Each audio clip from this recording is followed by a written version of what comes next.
राम राम भाई। कहते हैं माघ मास के है स्नान की है कथा सुनते हैं। ये सुनते हैं गणेश महाराज की है कथा। एक है नगर में एक बुढ़िया रहती थी। वह गणेश महाराज हर रोज़ है मिट्टी की मूर्ति बनाती और है उसे सींचती। वह हर रोज़ गड़ जाता। उसके मकान के पास एक है साहूकार ने है मकान बना रहा था। वह मिस्त्रियों के पास गई है और बोली हाँ मिस्त्री है मेरी है सीमेंट का गणेश कर दो।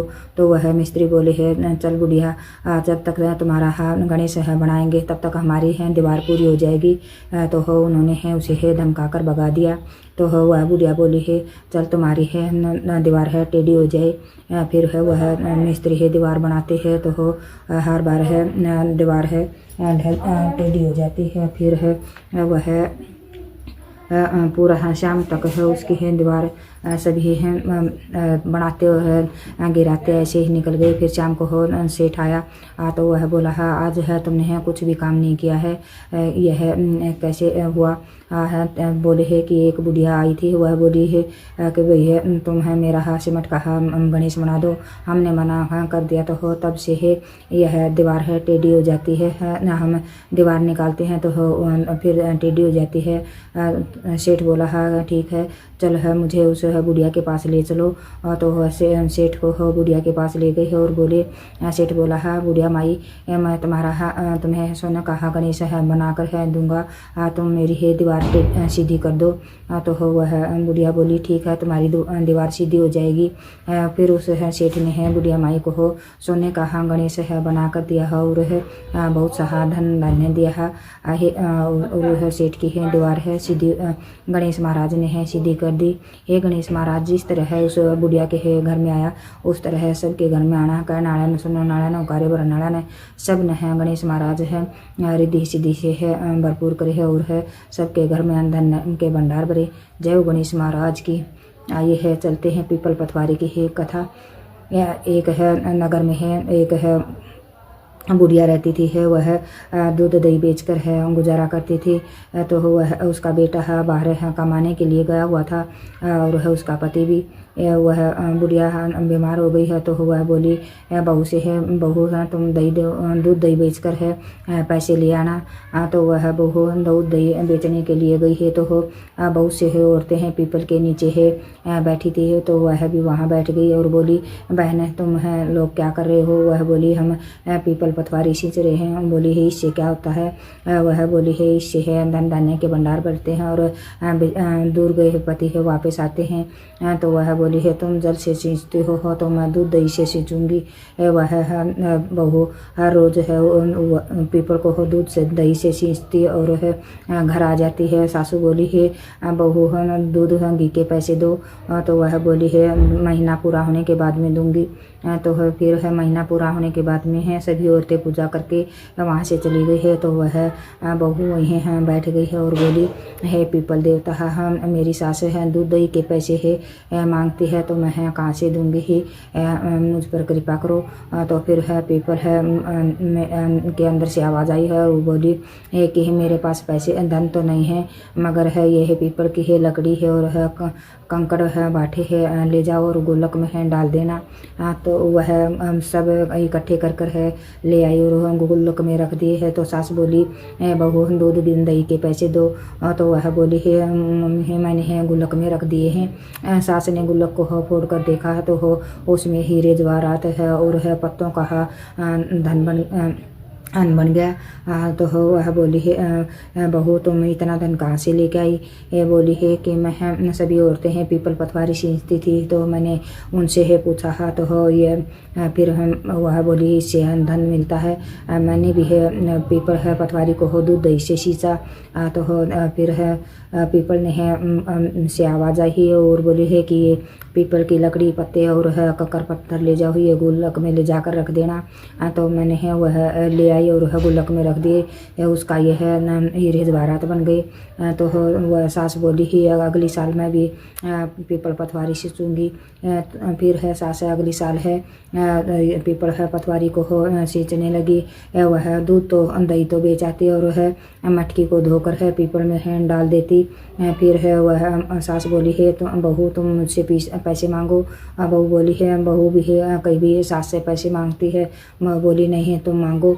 फिर बहू ने पैसे मांगे हैं तो वह सास है पीपल के नीचे जाकर बोली हे पीपल देवता है मेरी बहू दूध दही के पैसे मांगते मैं कहाँ से दूँ। तो वह बोला पीपल देव बोले है लकड़ी कंकड़ है पत्थर ले जाओ और गुल्लक में रख देना। वह भी उसने भी लाकर है वह ककड़ पत्थर है उसे गुल्लक में रख दिए है। तो फिर अगले दिन गुल्लक को फोड़ कर देखा तो उसमें है कीड़े मकोड़े और बिच्छू बैठे थे। तो बहू सास बोली बहू तुम्हें तो इतने हीरे जवाहरात मिले हैं और मुझे मैंने पतवारी सींची है तो कीड़े मकोड़े निकले।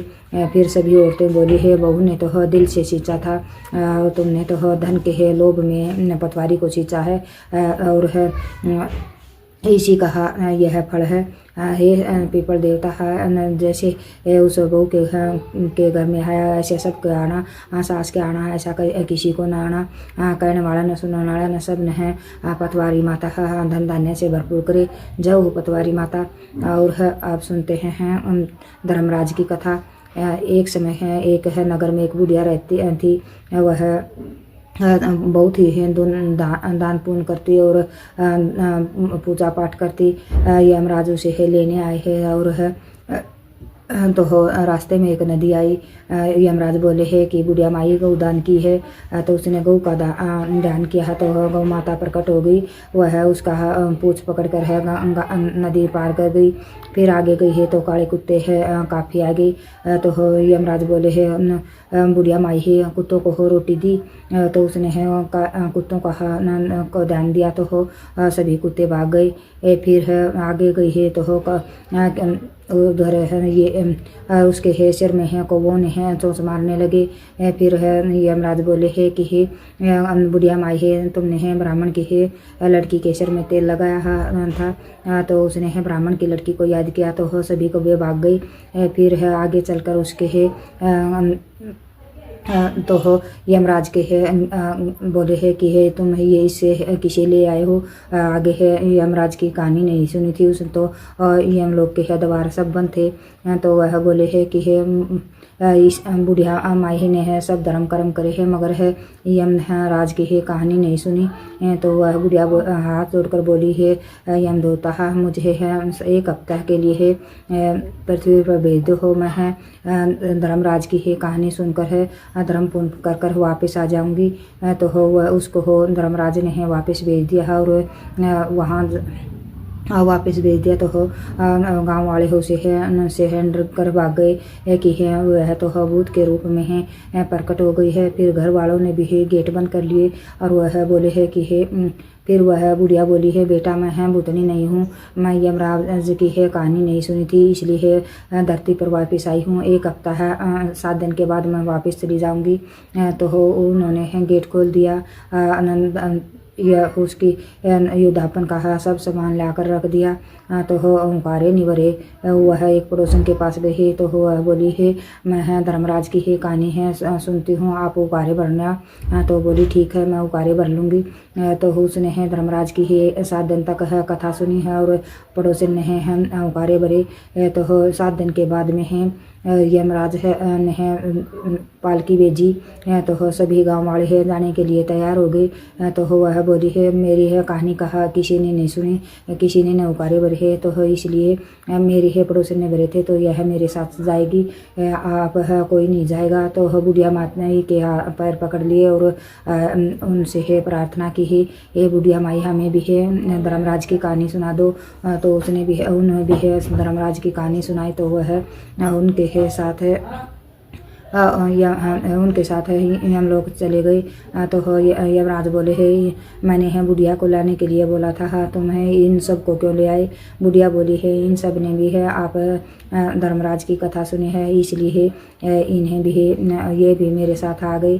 तो बुढ़िया माई को हो स्वर्ग धाम है मिला है और उन सब को भी स्वर्ग धाम में है स्थान मिला है।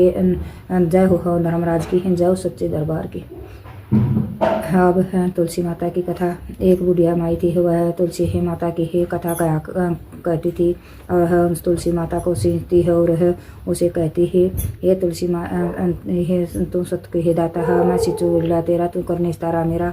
हरी हरी घास दे, दाल भात दे, चटके की चाल दे, पटके की मौत दे है, कृष्ण का कांधा दे, वैकुंठ का वास दे, हरी हरी मीठी मीठी ग्रास दे है और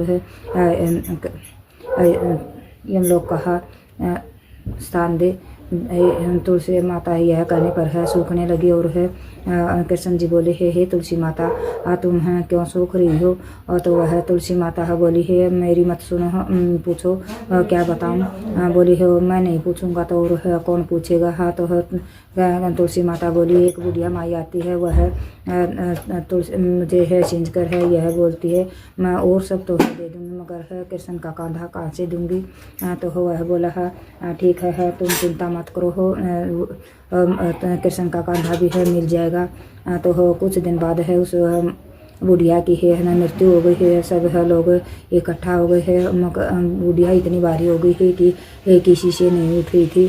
फिर है वह कृष्ण जी एक बूढ़े ब्राह्मण का रूप धारण करके आए हो, बोले कि यहाँ है इतने हैं लोग है क्यों जमा है, क्या हुआ है? तो हो वह लोग बोले है कि एक बुढ़िया मर गई, बहुत पापन थी इसलिए इतनी भारी हो गई कि उठ नहीं रही। बोले कि हे तुम एक साइड हो, मुझे देखने दो।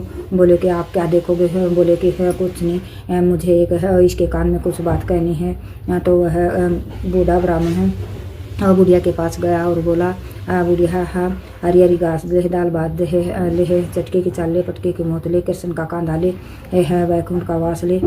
तो यह वो कहते ही है वह बुढ़िया बिल्कुल ही हल्की हो गई और उसे है उसे है वैकुंठ का वास मिला और उसे है मोक्ष प्राप्ति हुई है। जय हो तुलसी मैया की, जय हो सच्चे दरबार की।